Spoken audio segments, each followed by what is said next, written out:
Salve, salve família! Eu sou Antônio Alaí, estamos iniciando agora mais um episódio do podcast Camaçari Pode Mais. Esse podcast que foi idealizado, criado para você que mora aqui na cidade, que gosta da cidade e que quer ficar por dentro de tudo. Hoje eu estou recebendo aqui a presença do meu amigo Humberto, que é um morador aqui da cidade e que vai contar para a gente um pouco da sua vivência aqui em Camaçari. Mas antes, eu já quero agradecer a você que está nos acompanhando e pedir a você que está aqui pela primeira vez que se inscreva no canal, curta nossos vídeos, compartilhe, nos siga aí nas redes sociais. Isso é grátis e vai ajudar a fortalecer o nosso trabalho. Tudo bem, Humberto? Tudo bem, Ale. Muito boa noite para você. Me diga aí, você é filho aqui de Camaçari? Não, eu sou filho de uma cidade no sudoeste da Bahia, na zona do Cacau, que se chama Aiquara. Então, eu sempre começo pedindo para que os nossos convidados se apresentem, né? Digam o que faz da vida e por que veio parar aqui em Camaçari, já que você é filho de outro município. É, aqui no município eu sou servidor da Secretaria de Saúde há 14 anos, funcionário efetivo, né?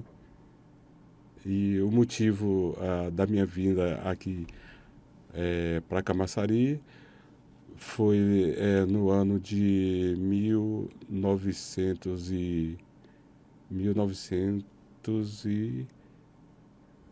Você veio me fugindo, perdão, você veio fugindo da seca, né? não, na verdade a nossa zona lá não é a zona da seca, né? É Hum, uma zona da mata, mas é uma região que a gente passou por uma situação muito difícil, que é a zona do cacau, né? Que nós hum. tivemos lá a praga Você da vassoura de bruxa, é né? fazendeiro lá era fazendeiro de cacau. A gente, Trocou a fazenda de cacau pela indústria aqui na no verdade, polo.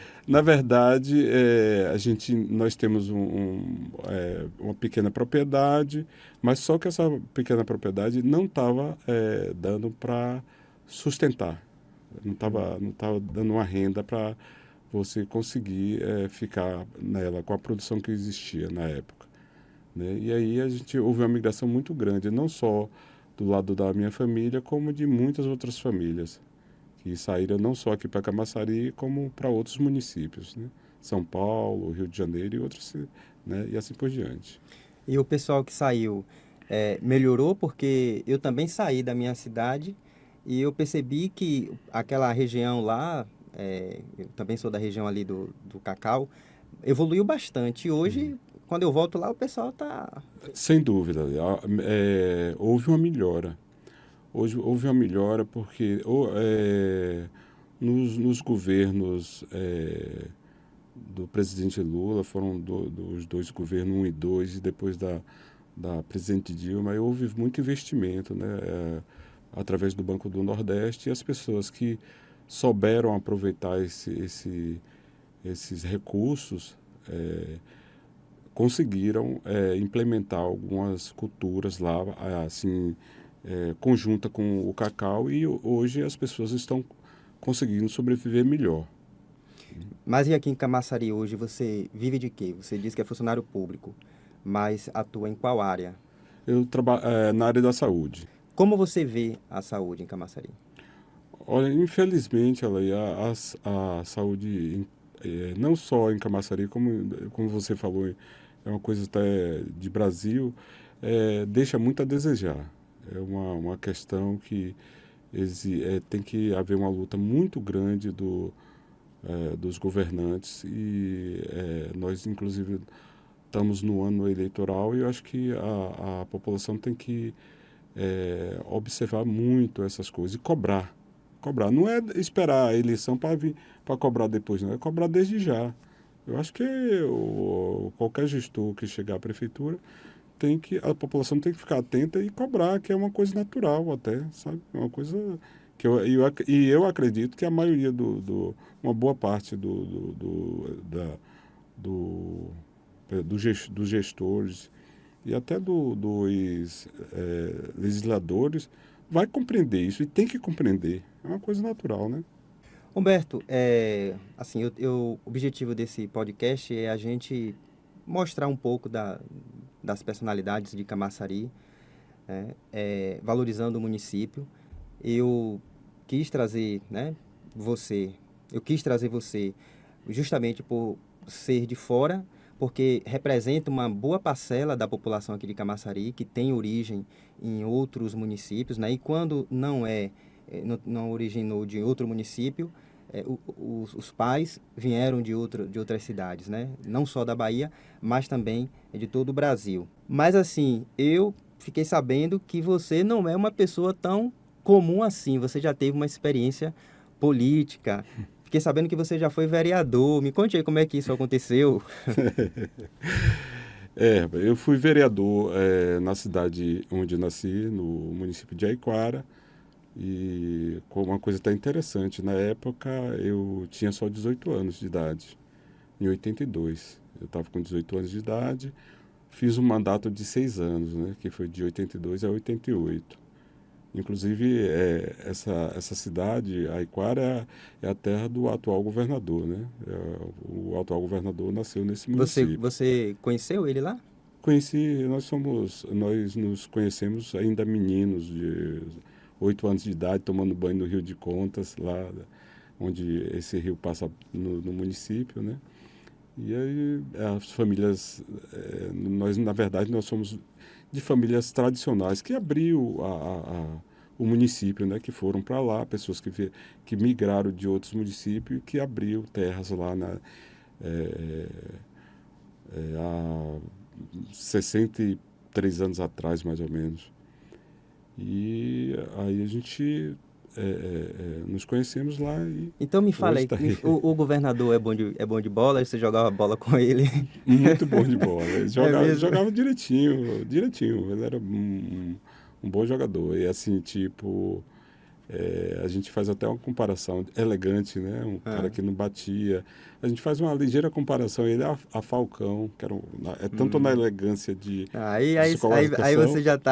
já tá querendo Não, exagerar. não, mas é verdade mesmo, é uma coisa assim verdadeira, sabe? Eu não tenho motivos para assim fazer isso, assim, até porque se chegar ao conhecimento dele, ele é uma pessoa assim muito uma pessoa muito tranquila, muito humilde, entendeu?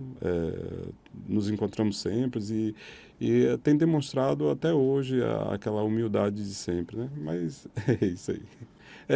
Você me perguntou em relação A política, a sua a experiência como experiência, né? vereador. Olha, Ale, a experiência é sempre boa, né? A experiência em si. Mas já lá em 82,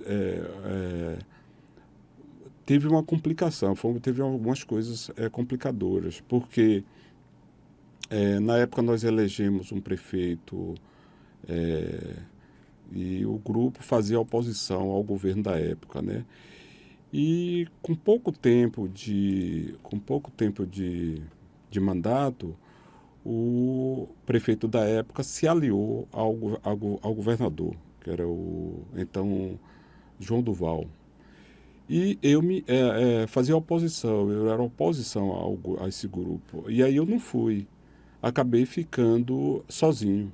De 9 vereadores, foi o único vereador que ficou fazendo oposição. Mas aí eu, ainda com pouca experiência, procurei me inteirar mais do, do, do que o vereador, o legislador tinha que fazer. E aí foi onde eu cuidei de fiscalizar que o executivo vinha fazendo e mantive firme a minha posição, né? E, inclusive, aconteceu uma coisa assim inusitada até na época. Eu consegui abrir um processo contra o prefeito e deixei ele inelegível. Ele não perdeu o mandato, mas quando ele conseguiu fazer o sucessor, quando veio depois ele querer ser candidato, estava inelegível. Aí quando foi vir um processo que eu abri contra ele.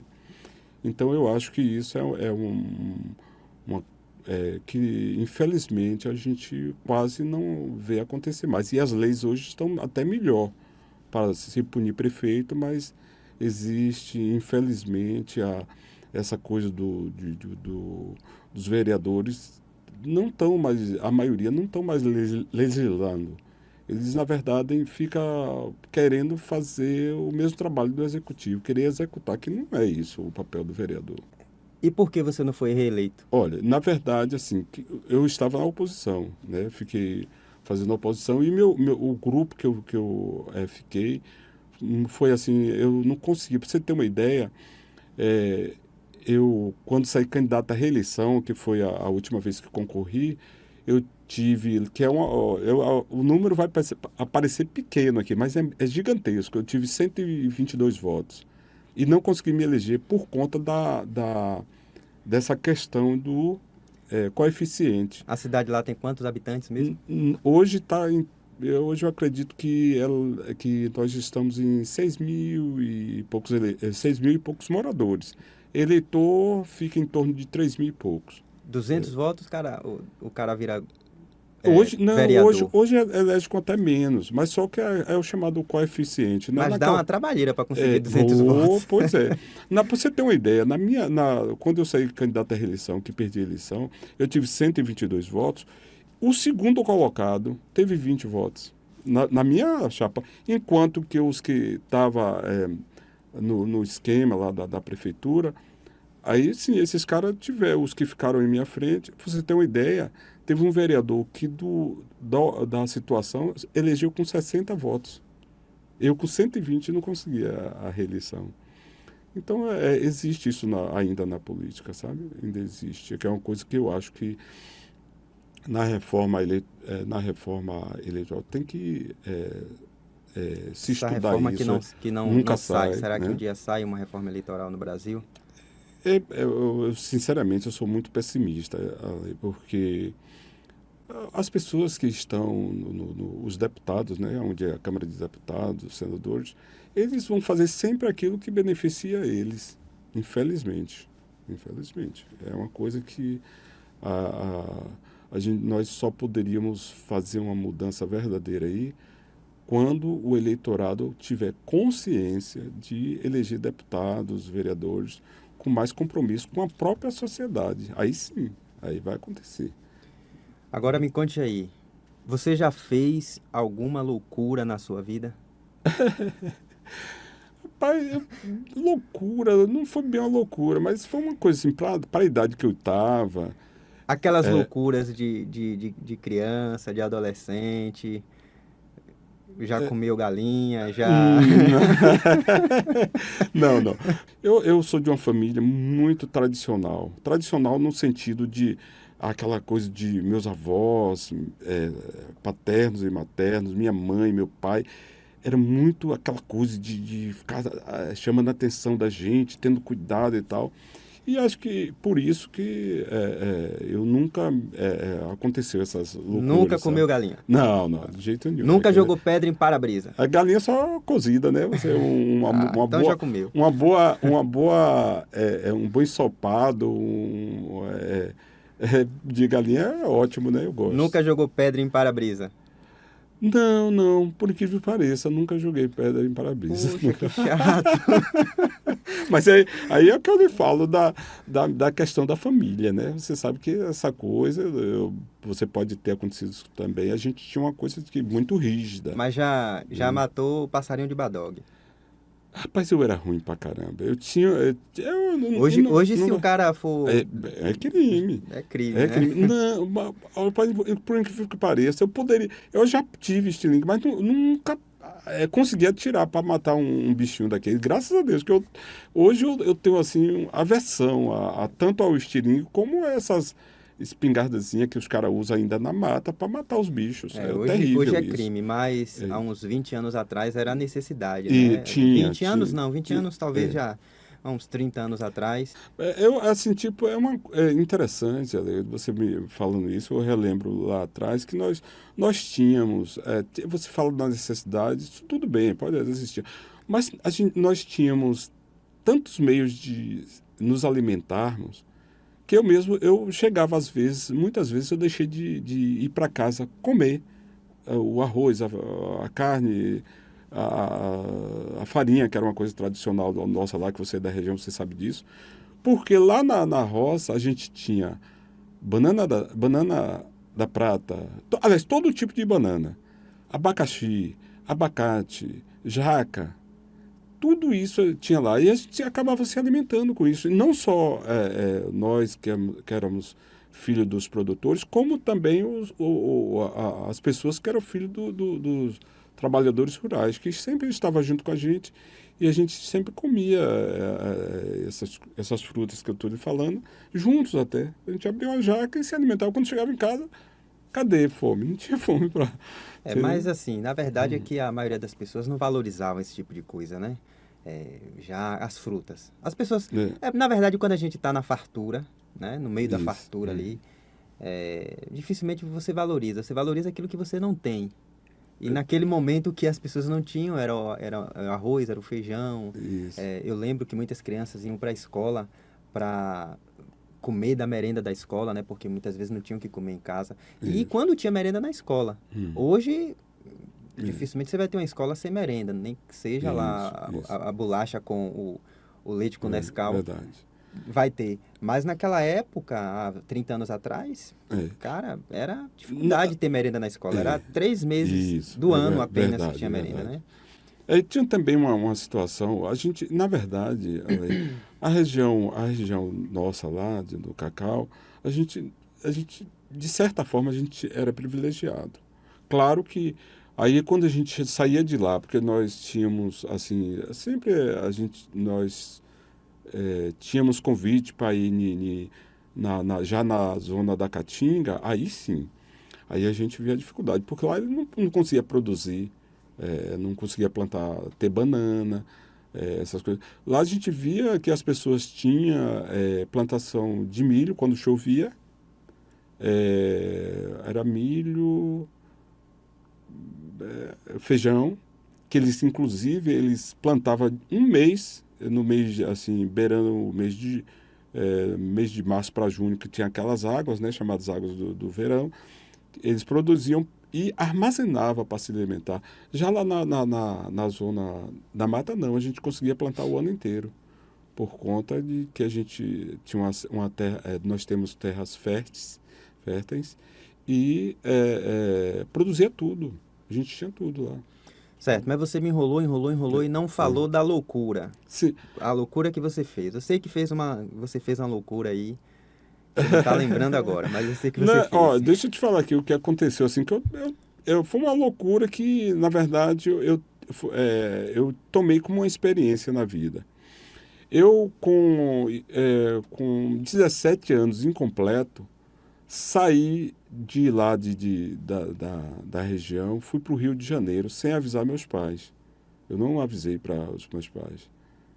Só teve uma prima que sabia que eu estava indo para o Rio de Janeiro. Porque naquela época, se meus familiares soubessem, não ia deixar de jeito nenhum. Aí eu saí escondido mesmo. Eu saí escondido, fui para o Rio, aí fiquei lá um tempo. Aí quando estava lá já um tempo, aí eu avisei. Aí eu liguei para minha mãe, dizendo que estava lá, já estava até trabalhando. Entendeu? Consegui, com pouco tempo, 30 dias que eu estava no Rio de Janeiro, consegui ser estoquista numa loja de roupas. Né? Mas, graças a Deus, serviu até como experiência. Experiência, né? Que aí, depois, logo um ano ou 2 anos depois, foi quando eu fiquei com mais ou menos 18 anos de idade, voltei.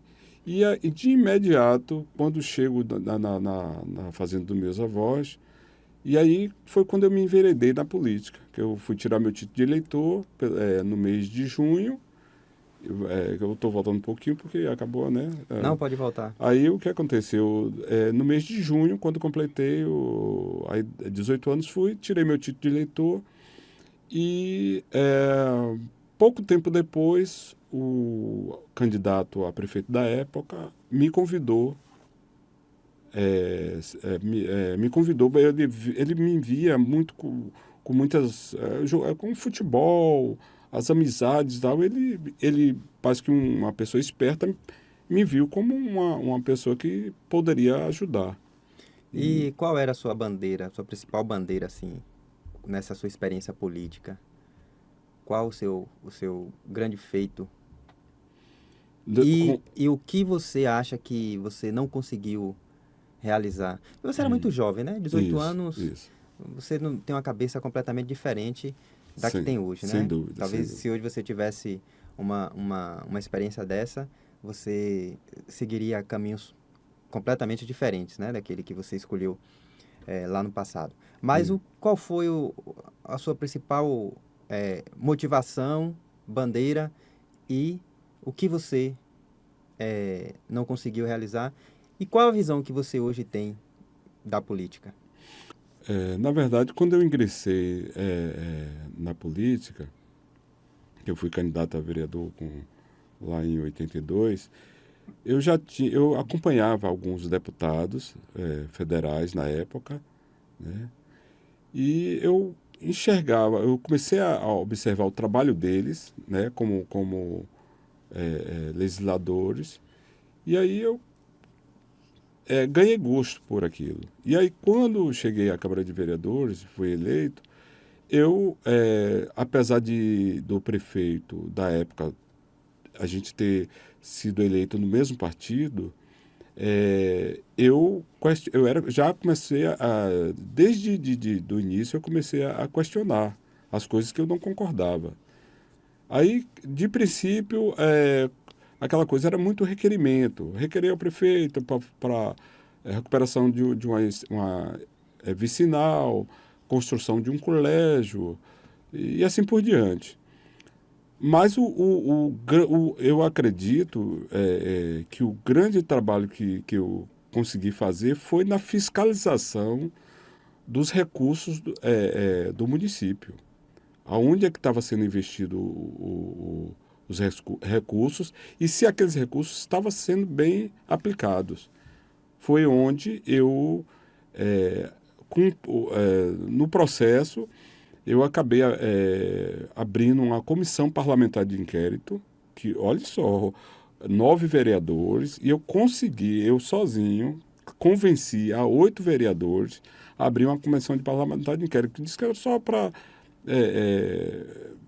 ver como é que estavam as coisas, e os caras aceitaram. Só que aquilo ali desagou, descobrindo coisas de desvio de recursos, entendeu? Na época. E isso acabou deixando não foi cassado o prefeito, que já, quando a CPI acabou, já estava terminando o mandato do prefeito da época, mas depois o processo correu e o prefeito da época ficou inelegível. E você teve alguma coisa que você tentou fazer na política e não conseguiu? Na verdade, o meu objetivo na política, quando comecei a ganhar experiência, era aquela coisa da gente fazer quer dizer, propor ao executivo fazer uma educação diferente. Nós tínhamos uma experiência no município de Ipiaú, que na época, aliás, na década de 60, teve um prefeito lá chamado Euclides Teixeira, que ele desapropriou uma fazenda e para uma experiência de reforma agrária.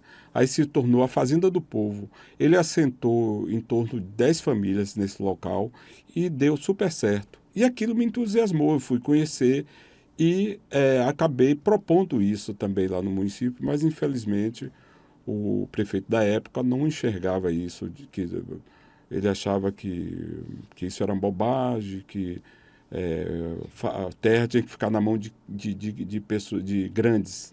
Agora, Né? Humberto, voltando aqui para Camaçari, qual a sua visão hoje sobre a cidade de Camaçari? Como você vê a cidade de Camaçari? Olha, Alaí, infelizmente, Camaçari está deixando muito a desejar. Muito, muito. Em qual sentido? De um tempo. Não, no aspecto cultura, já foi melhor. No aspecto cultura, educacional. Inclusive, a gente vê professores já de um bom tempo se queixando. Tá entendendo? Quando a prefeitura entender de fazer as execuções, tipo, dar mais apoio à cultura, à educação em si, né, que é uma coisa muito importante, eu acho que aí já vai se ganhar. A pessoa vai começar a educar as pessoas, entendeu? Isso é importante. Eu acredito muito nessa coisa Você vê perspectivas boas para Camaçari? Qual a sua Eu- visão de futuro para Camaçari? O que você acha que precisa acontecer para que a cidade melhore? Camaçari é uma cidade que tem uma vocação para a cultura, para o turismo, uma costa enorme. É uma cidade que foi capaz de produzir, por exemplo, artistas como Buli Buli, o próprio Enoque, autor do hino aqui da cidade, Isso. vocalista, por exemplo, da Timbalada, né, O o Dene, Denio, né? isso. Então, mas enfim, é uma cidade que você vê, eu tenho a oportunidade de visitar outras cidades, às vezes até menor do que a cidade de Camaçari, e a gente vê que são cidades que, embora tenham um aporte financeiro menor, muitas vezes têm recursos, tanto naturais quanto recursos minerais, em menos escala, mas assim, a cidade, os gestores conseguem deixar a cidade mais arborizada, tem praças que dá gosto você sentar. Verdade. E aqui em Camaçari você não vê isso. Eu tenho Camaçari como uma cidade muito fria.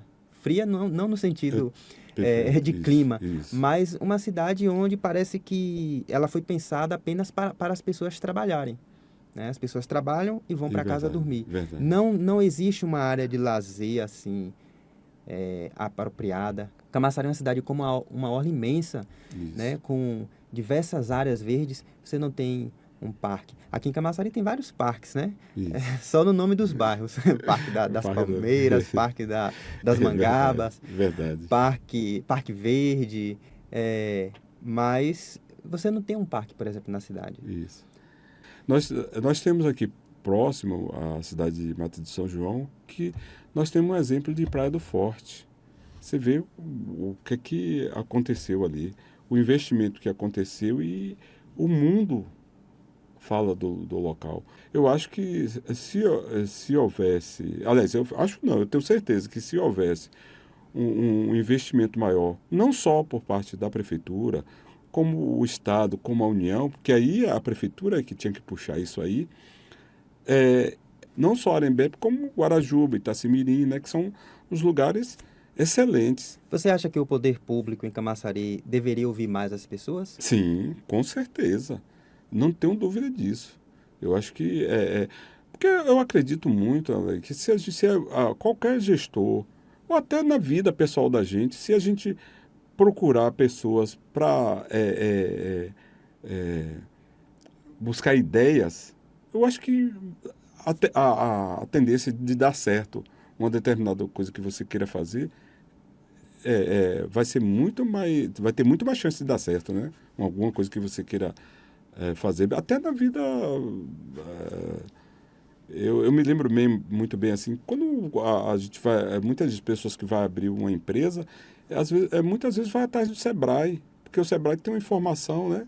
Então aí a gente pode levar para o lado aí tipo, a prefeitura. Se a prefeitura abre para ouvir a população, vem muitas boas sugestões. Porque tem muitas pessoas que elas não expõem, não abre uma ideia. Mas na hora que ela é indagada, ela abre para ela falar, ela vai falar. Ela vai dizer o que pensa. E aquilo aí, pô, de repente, surge uma boa ideia. Eu acho que é por aí. Para a gente finalizar nosso bate-papo de hoje, ficção ou romance? Romance. Qual o seu livro de cabeceira? Eu tenho um livro que eu leio de Dr. Euclides Teixeira, A Enxada. Nesse livro ele conta a história dos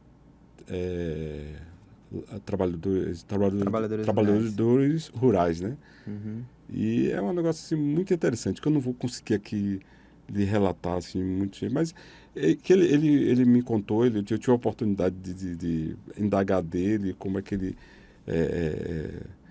escrevia esses livros. Ele disse, olha, Humberto, uma coisa que eu faço é ir para o meio dos trabalhadores. E ali ele disse que, eu acho que você sabe disso, que quando os caras estão na lida, eles cantam. Eles cantam, né? Ele tem uma cantoria lá entre eles. Então, esse livro é muito interessante, é uma coisa eu até recomendo a quem goste. Eu acho que, salvo engano, se você tem um dos filhos dele, que o Dr. Euclides já faleceu, mas tem uns filhos dele que residem em Piauí, e se você tentar entrar em contato, você puxar, hoje a internet está muito fácil, eles podem até fornecer esse livro. Assim. Religião, Humberto. Olha, é um fato interessante. Eu frequentei várias religiões, levado por meus pais, por tios e tal. Hoje eu tenho assim, eu não tenho uma religião definida, mas e não seria até nem religião. Eu tenho uma tendência mais de espírita, mas não sou um frequentador assíduo. Você tá entendendo? Leio algumas coisas e tal, mas eu tenho mais assim. Eu sou cristão, porque acredito em Jesus Cristo, né? Mas não tenho uma religião definida. Galinha pintadinha ou mundo do Bita? Rapaz, interessante, olha só. É uma coisa. A galinha pintadinha é uma coisa mais antiga, né? O mundo do Bita é uma coisa mais nova, mas eu vou no mundo do Bita por conta da influência do meu neto, que adora. E isso me chamou muita atenção dele. Entendeu? Tem um cantor preferido? Tenho. Seria cantor ou cantora? Tanto faz. Tanto faz, né? Marisa Monte. Gosto muito de Marisa Monte. Eu acho ela assim, uma pessoa fantástica que ela não é só cantora, ela é compositora, instrumentista, ela toca muitos instrumentos. Sim. E ela tem uma coisa assim muito bacana e outra coisa, não faz uma coisa sozinha, ela faz as coisas dela e junto com Carlinhos Brau tribalistas, né? Que Tribalistas. ela junto com Carlinhos Brau e Arnaldo Antunes formou os tribalistas, que foi uma coisa assim extraordinária. E assim, a voz dela casava direitinho com a voz de É Arnaldo, muito bom, muito bom. Eu tenho outros cantores que eu gosto muito, inclusive daqui da Bahia mesmo. Tem alguns cantores que, no caso de Gal Costa, que já faleceu, Maria Bethânia, muita gente boa aí, sabe? Mas a Marisa Monte é extraordinária. Assim. Política, você se vê em qual espectro da política? Olha só, eu sinceramente, rapaz, dessa coisa de direita, esquerda, eu não me vejo muito nesse olha, extremista jamais. Nem Então, para a esquerda nem para a deixa eu direita. mudar. Sim. Comunismo ou capitalismo? Nenhum nem outro. Eu acho que, assim, tipo, não, nem comunista. Eu acredito muito na mesclagem. Eu acho que tem como tirar. Eu acho que tem coisas boas no comunismo e acho que tem boas coisas no capitalismo. Eu acho que tem como extrair e mesclar. Que a gente vive, né? A gente vive tentando fazer É isso. essa mistura, né? E a gente tem exemplos, Mas né? aí também vive em conflito, né? Tem uns conflitos. Vive Não no tem, não tem, conflito. Mas você vê a China de hoje, né, que ainda é titulada como comunista, né? E tem um pouco de capitalismo também. Em Né? determinadas áreas, É né? justo. Na Alemanha, que era capitalista, né? Eu tenho um exemplo de aquela Angela Angela Merkel. Merkel, né? Eu acho que aquela senhora foi uma pessoa que deu Capitalista. mas só que tem algumas coisas boas. Agora, eu acho Dialogava, interessante, são os países nórdicos, né? A Suécia, eh, sim, a Noruega, sim. a própria Finlândia, Uhum. que são países onde a igualdade lá é um preceito que Isso, eles zelam com. Tanto é que você ter algo que seja muito superior uhum. ao do outro é visto como uma falta de Pois respeito, é, não, isso porque eles zelam pela igualdade, né? você fez, chamou a atenção de uma coisa importante mesmo, isso é verdade. Tem os países ali e até uma coisa que me chama muita atenção, Ale, é que não são países grandes, né? São países pequenos. E aí eu vejo que eu acredito, né? Eu acredito que a, a- esses países menores acho que tem mais facilidade de ser implementado uma situação dessa, da igualdade, né? A questão também da origem, a origem comum, né? Perfeito. Da história. Perfeito, perfeito. De uma luta em comum. Isso. E aí é onde eu trago isso para Camaçari, dessa dificuldade que a gente tem em Camaçari de conseguir avançar, mesmo com todos os recursos que tem aqui em Camaçari, porque é uma população realmente que é muito diversificada, né? De origens diferentes, de histórias e de lutas diferentes, né? Com certeza, né? Isso é verdade. É verdade. Mas, vem cá, Bahia ou Vitória? Nenhum nem outro. Eu sinceramente, eu observei, lá no interior a gente tinha uma influência não muito... me diga que você torce para os times do Rio de Janeiro, não, pelo amor não. de Deus. Olha, deixa eu te falar o que é. Eu ia te falar... Então não, o camaçariense já conquistou seu coração. Não. Olha só, lá na minha juventude, a gente tinha uma influência muito grande do Rio de Janeiro. Por quê? As rádios Globo, né? só transmitia jogo do Flamengo, Fluminense e Vasco. E aí a gente tinha influência. Você vê, na época a minha família quase toda torcia para um time que não tinha a expressão tão grande, não, que era o Botafogo. E eu ficava dizendo que era Botafogo. Mas com o tempo, eu me desisti de torcer. Eu gostava de futebol de várzea. Futebol adorava. Eu jogava também. Ia para várzea jogar bola. Hoje, você me perguntou se eu seria Bahia ou Vitória. Não, eu torço pelos dois. Assim, tipo, agora, o Bahia queria que o Vitória ficasse na segunda divisão. O Vitória queria que o Bahia ficasse... Não, eu queria os dois na divisão, como aconteceu. Muito melhor. Agora essa é para pensar, para você refletir. A Terra é plana ou é redonda? É redonda. Não é plana? Não. E você prefere Jauá ou Guarajuba? Olha, não é uma questão de preferência, viu, Alain? Não é questão de preferência. Eu frequento mais Guarajuba. Aí você me pergunta, poxa vida, não sei se você me perguntar, mas Guarajuba é coisa de elite e tal, não. Eu vou mais para Guarajuba por conta da facilidade de chegar lá e tal, porque a gente tem uma dificuldade muito grande de chegar em Jauá. Por quê?